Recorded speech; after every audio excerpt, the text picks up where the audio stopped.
Shalom semuanya, baik lagi di ibadah Yefta kali ini. Sebelum mulai, mari kita bersatu dalam doa. Ya Tuhan, terima kasih karena Engkau telah mengumpulkan kami di sini. Sekarang kami akan memulai ibadah ini, kiranya Engkau berkati jalannya ibadah ini dari awal pertengahan sampai akhirnya. Dalam nama kami ucap syukur, haleluya, amin. Mari kita angkat satu pujian, bejanamu.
Tiba saatnya kita akan mendengarkan firman Tuhan. Mari kita naikkan pujian, diam di hadirat.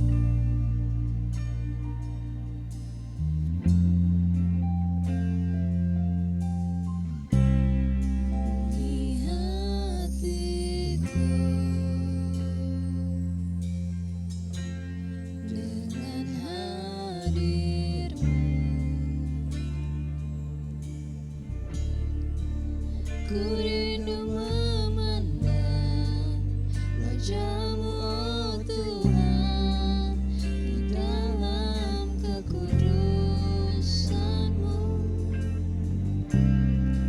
Bawaku dekat dalam hati-Mu.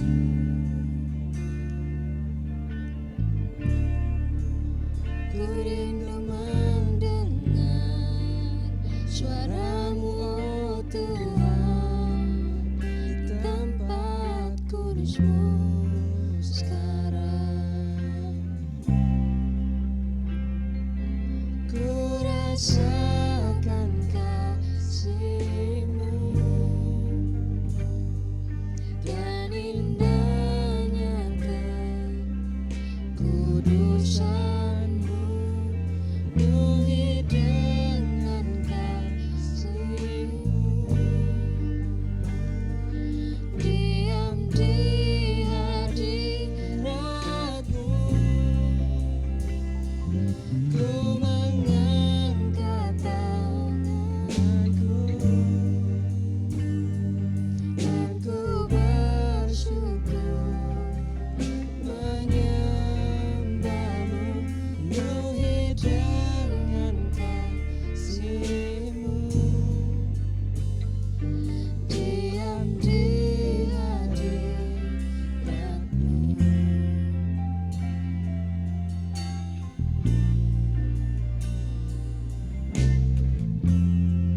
Beri hatiku dengan hadir-Mu. Ku rindu memandang wajah-Mu, oh Tuhan, di dalam kekudusan-Mu. Bawaku dekat dalam hati-Mu. Ku rindu mendengar suara-Mu, oh Tuhan, di tempat kudus-Mu sekarang. Ku rasakan kasih-Mu dan indahnya kekudusan-Mu, penuhi dengan kasih-Mu. Diam di hadirat-Mu, ku mengangkat tanganku dan ku bersyukur menyembah-Mu, penuhi dengan kasih-Mu. Diam di hadirat-Mu.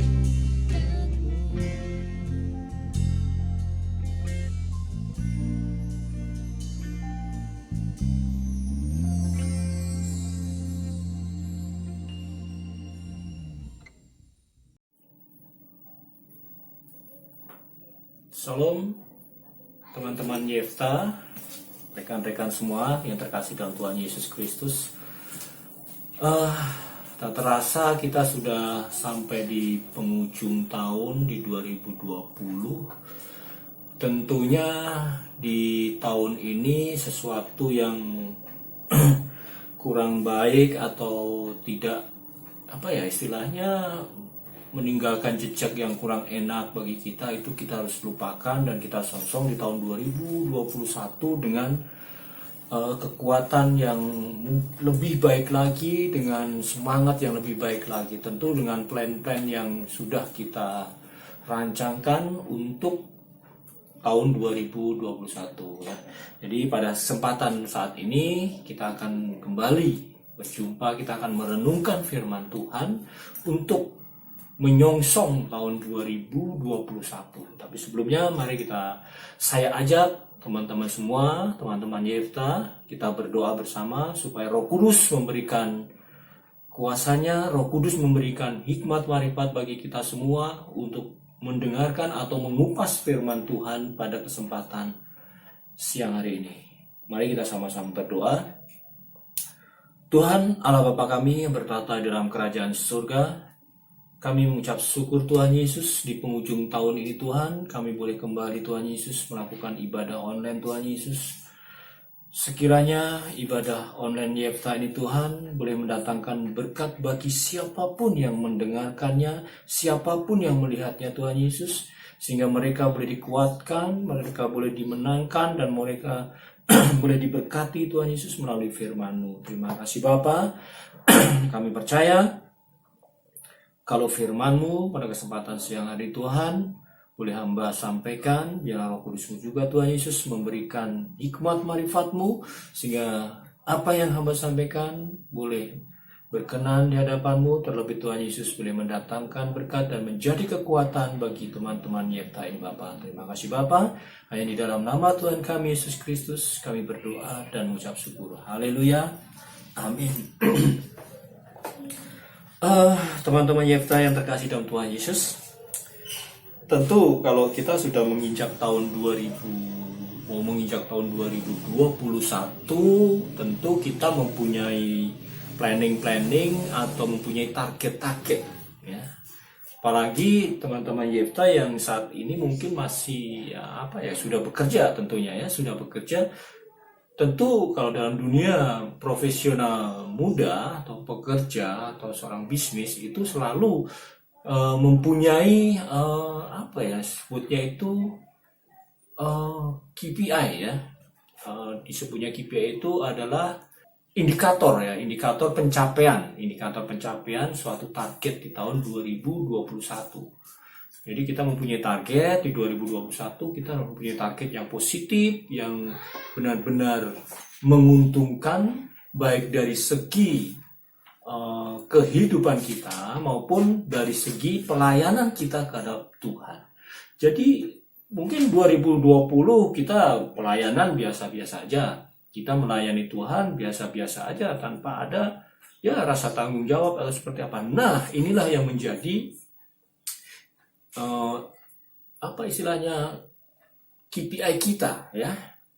KPI kita untuk mencapai pelayanan kita yang lebih baik di hadapan Tuhan dan terlebih untuk lebih berkenan di hadapan Tuhan. Ya, jadi inilah indikator-indikator atau keinginan-keinginan kita, target-target kita untuk bisa menyenangkan hati Tuhan. Nah, tema firman Tuhan pada pagi hari ini adalah melayani Tuhan. Nah, bagaimana kita harus melayani Tuhan? Dan siapa yang menjadi guru atau istilahnya teladan kita untuk bisa melayani Tuhan, memberikan pelayanan yang terbaik bagi Tuhan? Ya, mari kita sama-sama baca firman Tuhan, karena kembali lagi firman Tuhan ini sangat luar biasa sekali. Kita memberikan ada banyak sekali teladan-teladan yang harus kita capai atau kita dapatkan dari firman Tuhan ini ya. Kita baca di dalam Lukas 8 ya, kita baca Lukas 8 ayat 1 sampai dengan ayat yang ketiga. Dalam perikopnya perempuan-perempuan yang melayani Tuhan Yesus. Sebelum kita baca, perlu kita ketahui bahwa melayani Tuhan itu adalah suatu anugerah dan suatu kasih karunia yang Tuhan telah berikan kepada kita. Ya. Jadi setiap orang percaya, ketika kita percaya kepada Tuhan Yesus, itu kita sudah diberikan suatu anugerah atau kasih karunia untuk melayani Tuhan. Jadi itu adalah kewajiban kita untuk melayani Tuhan ketika kita sudah diangkat menjadi orang percaya. Ya. Seperti dalam firman Tuhan di dalam 1 Korintus ya, 1 Korintus 12 ayat 28b dikatakan apa? Selanjutnya mereka mendapatkan karunia untuk mengadakan mujizat, untuk menyembuhkan, untuk melayani. Jadi melayani ini adalah suatu karunia, ya, suatu karunia yang Tuhan telah berikan pada kita. Jadi melayani adalah suatu karunia yang Tuhan berikan kepada kita. Jadi melayani ini bukan hanya sekedar kita ujuk-ujuk atau tiba-tiba datang ke gereja minta pelayanan, minta jatah pelayanan, saya pengen main musik, tidak seperti itu. Tidak bisa seperti itu. Nah, sebelum kita baca firman Tuhan ini, saya perlu saksikan sedikit bagaimana proses saya ketika saya datang di GPT Pendidikan Bogor ini. Bagaimana saya dididik di GPT ini sampai saya dipakai Tuhan untuk bisa melayani. Jadi tidak ujuk-ujuk, walaupun Tuhan sudah kasih karunia, tapi harus ada ujian atau istilahnya proses. Jadi tidak ujuk-ujuk, harus ada proses. Ya, jadi ketika saya menginjakkan gereja GPT Pendidikan Bogor, ya, kurang lebih tahun 90-an lah. 92 lah ya, 92 itu saya ditanya sama Om Paulus, ya, almarhum opa kita, ditanya ketika waktu saya masih di kampung, dikatakan prosesnya apa, apakah sudah melayani. Saya ceritakan iya, saya melayani musik, saya sebagai WA, saya sebagai guru sekolah minggu. Tapi apa jawab daripada Om Paulus? Tidak tiba-tiba, oh ya udah besok kamu melayani, tidak. Tapi jawabnya, oke, kita lihat ya. Kita lihat proses daripada Roh Kudus, bagaimana Roh Kudus nanti digerakkan. Saya selama kurang lebih 5 tahun, saya baru dikasih pelayanan untuk menjadi seorang WL oleh Om Paulus almarhum. Jadi ada proses, bagaimana kita dikembalakan, bagaimana kita dididik di gereja ini, ya. Kalau kita setia dalam penggembalaan, taat pada penggembalaan, Roh Kudus akan pakai, dan Roh Kudus itu akan pakai apa? Gembala sidang untuk menuju kita sebagai pelayan. Asal kita setia, ya. Jadi tidak bisa main ujuk-ujuk, tiba-tiba sih ada ya orang pindahan dari gereja mati, tiba-tiba minta pelayanan, saya melayani. Tidak bisa seperti itu. Ada proses. Kesetiaan kita digembalakan dan kesetiaan kita terhadap firman Tuhan. Nah, itu adalah pembukaan, ya. Pembukaan saya berikan kesaksian bagaimana melayani itu, ya. Baik, kita akan baca ya, Lukas 8 ayat 1 sampai dengan ini. Demikian firman Tuhan. Tidak lama sesudah itu, Yesus berjalan berkeliling dari kota ke kota dan dari desa ke desa memberitakan Injil Kerajaan Allah. Ke-12 muridnya bersama-sama dengan dia. Dan juga beberapa orang perempuan yang telah disembuhkan dari roh-roh jahat atau berbagai penyakit, yaitu Maria yang disebut Magdalena, yang telah dibebaskan dari 7 roh jahat, Yohana istri Kusa, bendahara Herodes, ya, Susana, dan banyak perempuan lain. Perempuan-perempuan ini melayani rombongan itu dengan kekayaannya. Haleluya, puji Tuhan. Jadi teman-teman yang terkasih dalam Tuhan Yesus, ya, teman-teman Yefta, sahabat Yefta. Jadi perlu kita perhatikan kembali lagi bahwa dalam pelayanan kita harus mengikuti teladan daripada Tuhan Yesus. Kenapa saya katakan mengikuti teladan pada Tuhan Yesus? Karena, ya, pelayanan Tuhan Yesus itu adalah total, tidak setengah-setengah. Dia benar-benar melayani Bapaknya yang di surga, memberitakan dirinya itu benar-benar total. Ya, di dalam yang ayat 1a katakan, tidak lama sesudah itu Yesus berjalan berkeliling dari kota ke kota dan dari desa ke desa memberitakan Injil Kerajaan Allah. Ya, jadi sekalipun Yesus tahu bahwa, ya, kalau istilahnya kalau dia memberitakan Injil itu, ya, memberitakan Injil itu ada suatu tantangan yang sangat besar. Ya, Yesus tahu ketika memberitakan Injil banyak tantangan. Tetapi apa? Walaupun dia tahu, notabene karena dia Tuhan, ya. Ya, walaupun dia tahu bahwa memberitakan Injil itu sangat sulit sekali, tapi apa? Dia tetap, ya, berjalan selalu memberitakan dari kota ke kota, dari desa ke desa. Ya. Walaupun banyak ya tanggapan-tanggapan negatif terhadap Tuhan Yesus sendiri ya, seperti di ayat yang keempat ya, 4 sampai ke dengan 15 gitu kan. Itu tantangan ketika dia memberitakan firman Tuhan. Ini kan perumpamaan tentang seorang penabur. Ketika Tuhan Yesus memberitakan, ketika firman Tuhan itu disampaikan, tidak enak atau tidak langsung diterima. Banyak yang menolak, banyak yang menerima tapi hanya ya sebatas menerima, tapi tidak ada efeknya apa-apa. Jadi banyak sekali problema-problema ketika kita memberitakan firman Tuhan. Ya. Jadi firman Tuhan ini selalu diberitakan oleh Tuhan Yesus, walaupun Tuhan Yesus tahu ya, ini yang harus dicontoh dari teladan Tuhan Yesus ketika dia melayani Bapa. Ya. Walaupun banyak rintangan, ya, walaupun banyak sekali cobaan di situ, tapi Tuhan Yesus tetap melayani Bapaknya yang di surga dan memberitakan Injil itu. Nah, pelayanan Tuhan Yesus total yang perlu kita contoh. Yang kedua adalah, tadi yang satu adalah Yesus tahu bahwa memberitakan Injil itu banyak sekali tantangan. Nah, yang kedua, Yesus berani keluar dari zona nyaman atau Yesus mau meninggalkan tempat tinggalnya. Ya. Di sini katakan itu berkeliling dari kota ke kota dan dari desa ke desa. Di sini mengatakan bahwa Yesus berarti keluar dari kotanya, dari Nazaret, ya, yang notabene di situ adalah zona nyaman. Sudah aman di situ, sudah banyak jemaat, sudah banyak yang perlu digembalakan. Tapi Yesus tahu bahwa dia harus memberitakan firman Tuhan ini ke seluruh dunia atau ke seluruh daerah. Jangan hanya di Nazaret saja. Ya, inilah teladan Tuhan Yesus. Jadi dia mau keluar dari zona nyaman. Dia tidak mau stay di tempat itu. Nah, seperti kita juga sama seperti itu, ya teman-teman sahabat Yefta. Jadi jangan kita merasa bahwa kita sudah enak dalam kehidupan kita sehari-hari.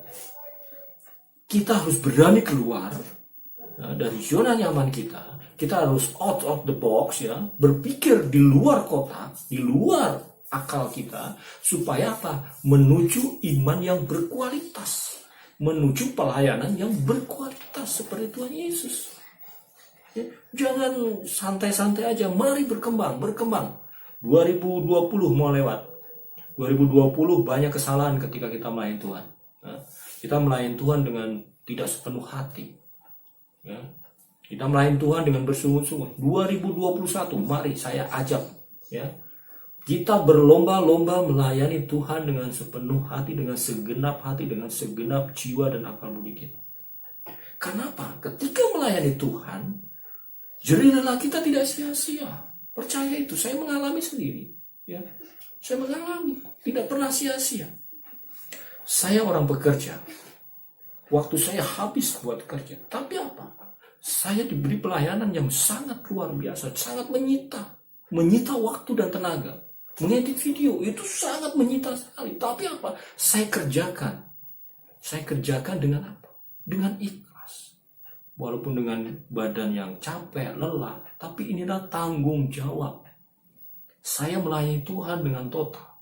Saya memberikan terbaik supaya apa yang sudah saya berikan ini bisa dinikmati orang lain. Dinikmati jemaat yang lain yang tidak bisa datang ke gereja.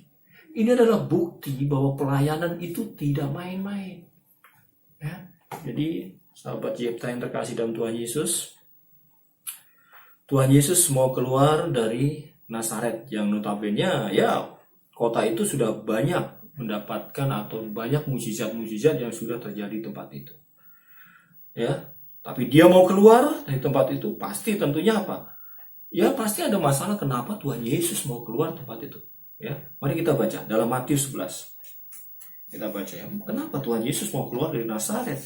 Nazaret yang sudah di Kapernaum, bukan Nazaret ya, Kapernaum yang notabene di situ sudah ya nyaman lah ya. Kita baca dari Matius 11. Matius 11 ayat 23 sampai dengan 24 ya. Dan engkau Kapernaum, nah ini ya, di mana Tuhan Yesus tinggal, apakah engkau akan dinaikkan sampai ke langit? Tidak. engkau akan diturunkan nih, malah diturunkan sampai ke dunia orang mati. Nah, ini Tuhan Yesus bandingkan di Kapernaum sama Sodom dan Gomora nih. Karena jika di Sodom terjadi mujizat-mujizat yang telah terjadi di tengah-tengah kamu, berarti ketika Sodom waktu itu sebelum dimusnahkan, dia menerima mujizat-mujizat yang seperti yang dirasakan oleh orang-orang Kapernaum, ya mujizat-mujizat di tengah kamu, kota itu tentu masih berdiri sampai hari ini. No. Buktikan, berarti kota itu pasti dia masih berdiri sampai saat ini. Tidak dimusnahkan oleh Tuhan Yesus. Tidak dimusnahkan oleh Tuhan. Karena dia tahu, dia peduli. Karena Sodom ini dia yakin gitu kan. Padahal dengan yang keadaan saat itu, Sodom ini adalah dimusnahkan karena. Tapi Tuhan Yesus bandingkan Kapernaum dengan Sodom yang notabene adalah penuh dengan dosa. Tapi ketika Sodom mendapatkan mujizat-mujizat, pasti ada perubahan di situ. Nah, ayat yang ke-24. Tetapi aku berkata kepadamu, pada hari penghakiman, tanggungan negeri Sodom akan lebih ringan daripada tanggunganmu.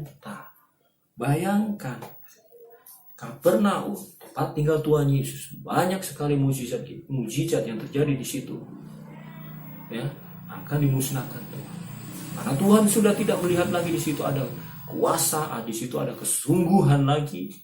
Dan tidak ada lagi rasa takut akan Tuhan. Yang ada adalah penyangkal-penyangkal yang ahli-ahli Farisi, orang-orang Farisi yang selalu mencari kesalahan Tuhan Yesus. Jadi ketika dia datang ibadah, dia bukan mendengarkan firman Tuhan, tapi justru mencari kesalahan daripada Tuhan Yesus.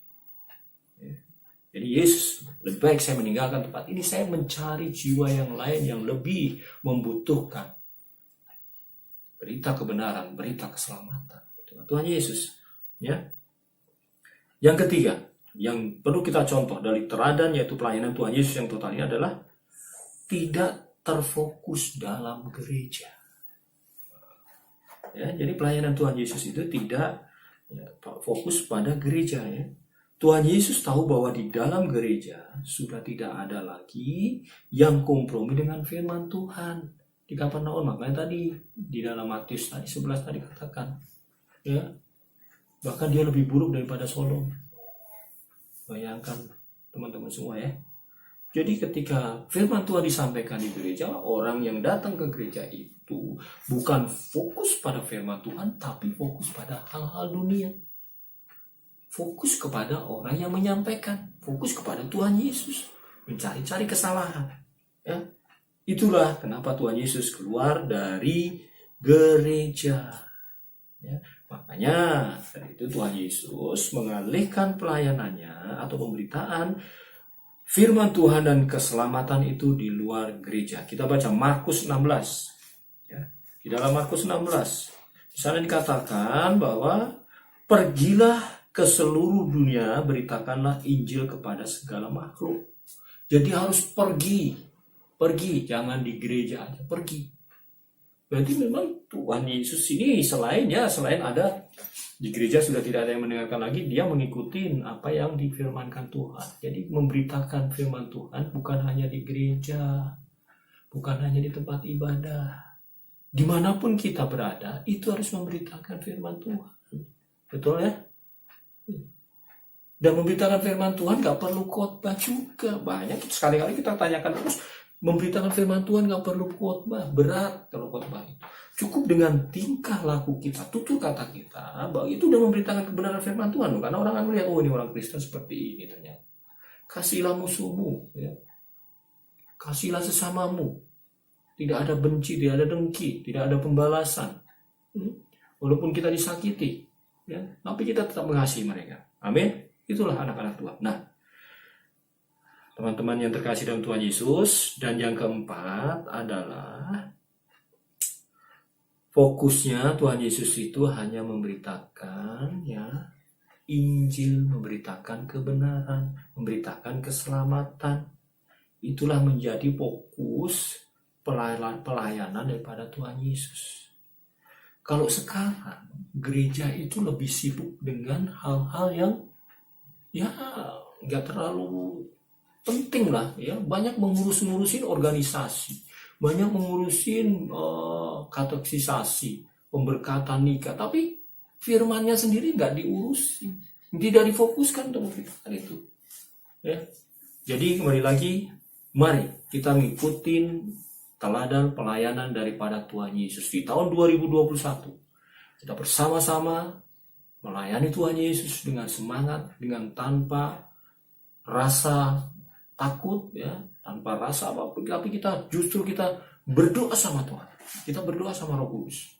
Tuhan Yesus, saya rindu untuk melayani Engkau. Roh Kudus pakai aku. Aku ingin melayani Engkau. Itulah pergumulan pribadi. Ketika kita sudah berbicara dengan Roh Kudus akan menurunkan hikmatnya kepada gembala sidang, mungkin kepada pengurus hebat, mungkin kepada pengurus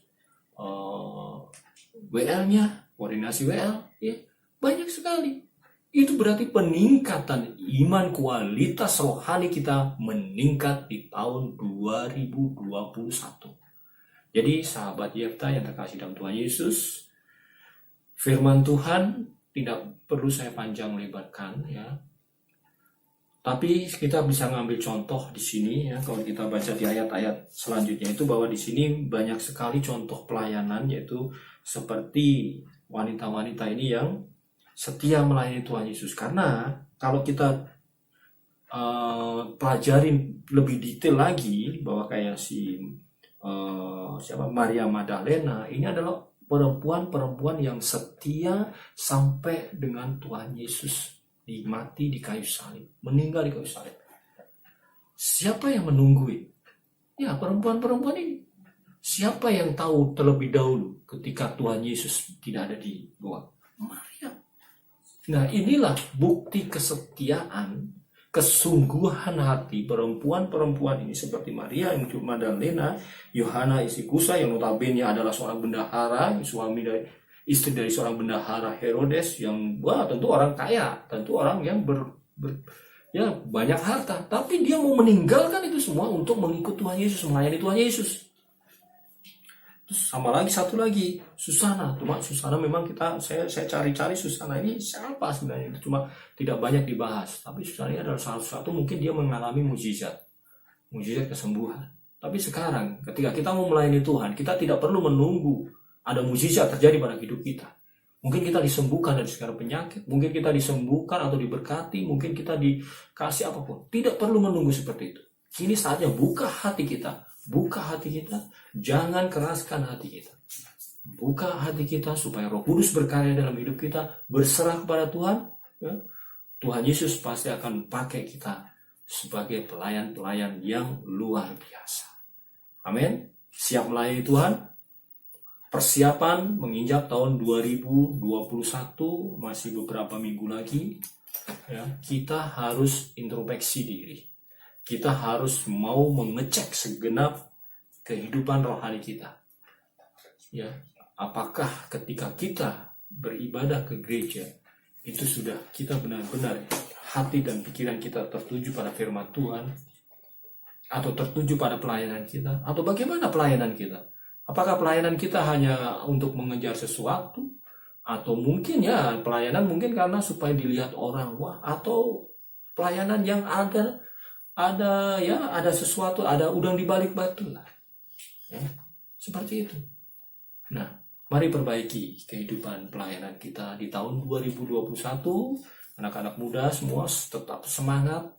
Kalian adalah tulang punggung gereja dan tulang punggung bangsa. Anda semua adalah generasi penerus yang berpotensi untuk bisa mengembangkan gereja GPT Peniam. Gunakan skill anak-anak muda sekarang. Mempunyai skill di bidang multimedia, gunakan itu semua untuk bisa memberitakan firman Tuhan. Bukan multimedia dalam skill multimedia membuat konten-konten yang lain, tapi bikin konten yang rohani, yang bisa memberkati orang lain. Ya. Kita mempunyai skill bidang musik, bisa kita rekam, kita memuji Tuhan, kita persembahkan buat kemuliaan nama Tuhan.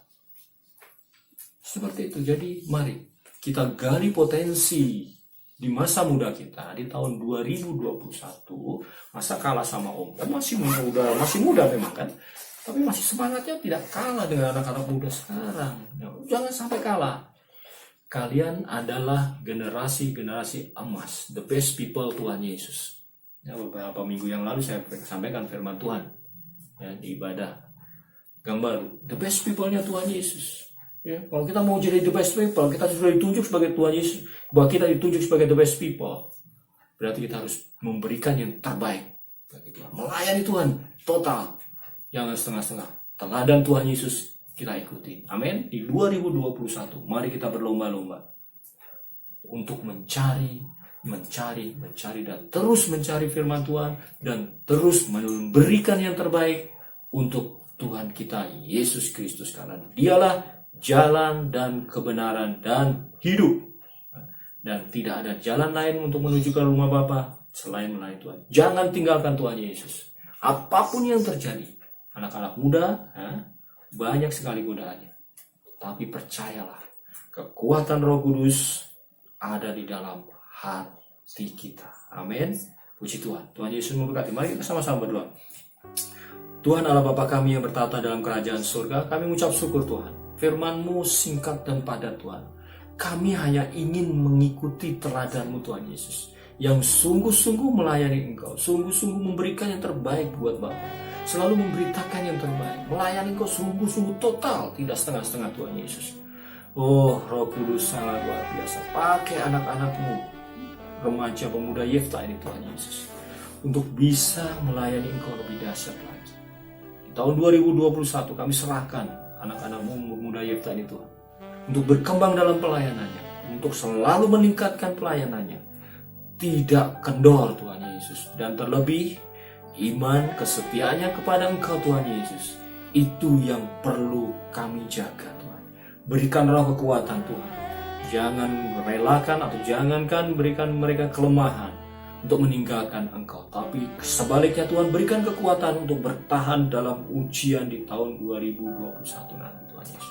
Terima kasih Bapa, kami percaya Tuhan Yesus berkat-Mu melimpah atas anak-Mu pemuda remaja Yefta ini Tuhan, baik dalam pekerjaannya, baik dalam pendidikannya, baik dalam usaha apapun, terlebih Tuhan Yesus mereka yang berkarir dalam bidang bisnis maupun berusaha bisnis kecil-kecilan, Tuhan Kau berkati Tuhan. Kami percaya anak-anak muda ini mempunyai semangat yang sangat luar biasa, semangat api Roh Kudus, api yang menyala-nyala terus, dan api yang selalu ingin melayani Engkau. Terima kasih Bapa, berkat firman-Mu sudah kami terima, biarlah Roh Kudus Engkau teruskan, dan berkat itu senantiasa bersama-sama dengan kami semua. Terima kasih Bapa, hanya di dalam nama Tuhan kami Yesus Kristus kami berdoa dan ucap syukur.